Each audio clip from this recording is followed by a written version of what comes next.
All that you see out in front of you is how you feel inside your head. And so, for this reason, the great sixth patriarch, Huineng, in China, said that it was a great mistake for those who were practicing Buddhist meditation to try to make their minds empty. And a lot of people try to do that. Not only no thoughts, but no sense experiences. So they'd close their eyes, they'd plug up their ears, and generally go in for sensory deprivation. What would you think of as boy? Being lost in a fog, so that it's white all around, you can't see in any direction.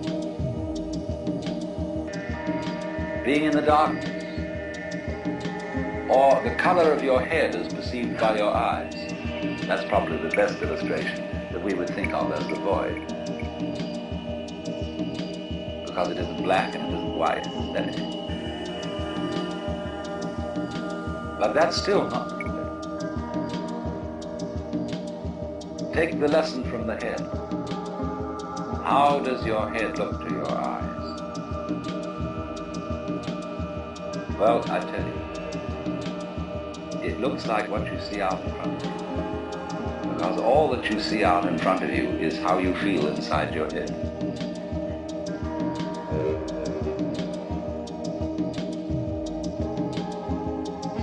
Can you become weightless here? I said a little while ago that the person who really accepts transience begins to feel weightless.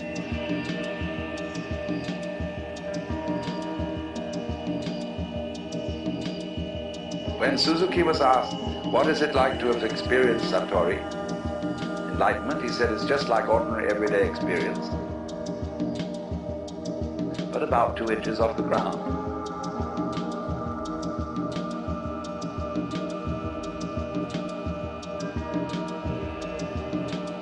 Zhuangzi, the Taoist, said, it is easy enough to stand still. The difficulty is to walk without touching the ground.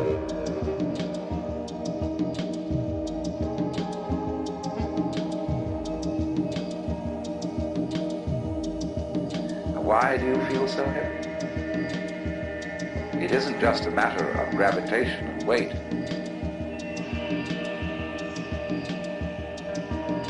It is that you feel that you are carrying your body around.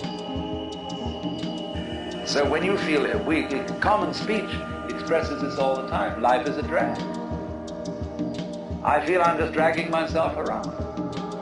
My body is a burden to me. To whom? To whom? That's the question. You see?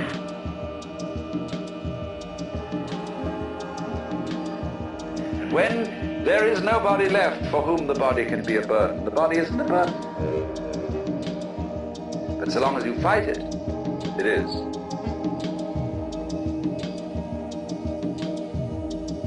So then, when there is nobody left to resist the thing that we call change, which is simply another word for life, and when we dispel the illusion that we think our thoughts, instead of being just a stream of thoughts, and that we feel our feelings instead of being just feelings.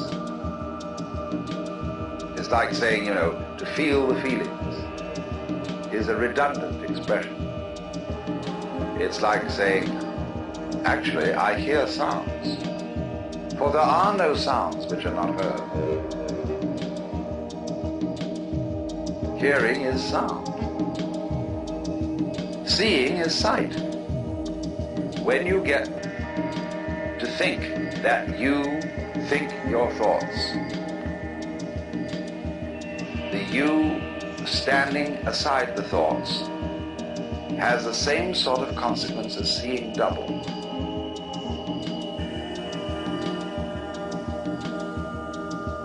And then you think, can I observe the thinker thinking the thoughts? I am worried. And I ought not to worry. But because I can't stop worrying, I'm worried because I worry.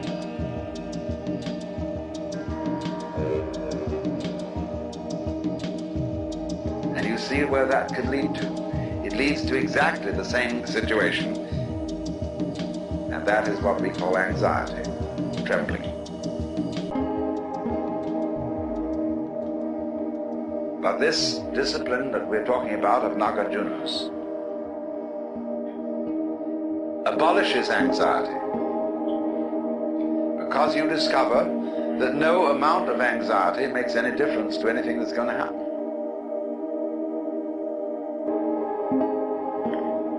In other words, from the first standpoint, the worst is going to happen.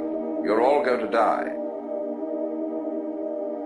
And don't just put it off in the back of your mind and say, I'll consider that later. It's the most important thing to consider now, because it enables you. It is the mercy of nature, because it's going to enable you to let go and not defend yourself all the time. Waste all the energies in self-defense.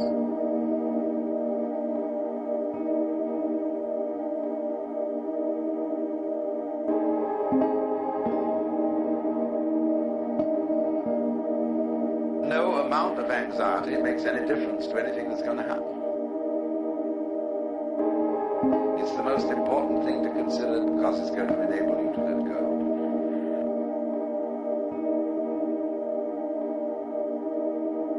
And not defend yourself all the time. Waste all the energies in self-defense.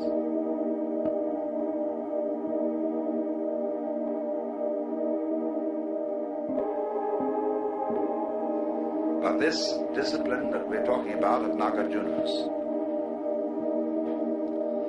abolishes anxiety because you discover that no amount of anxiety makes any difference to anything that's going to happen. And the body isn't a burden, but so long as you fight it, it is. To resist the thing that we call change, which is simply another word for life.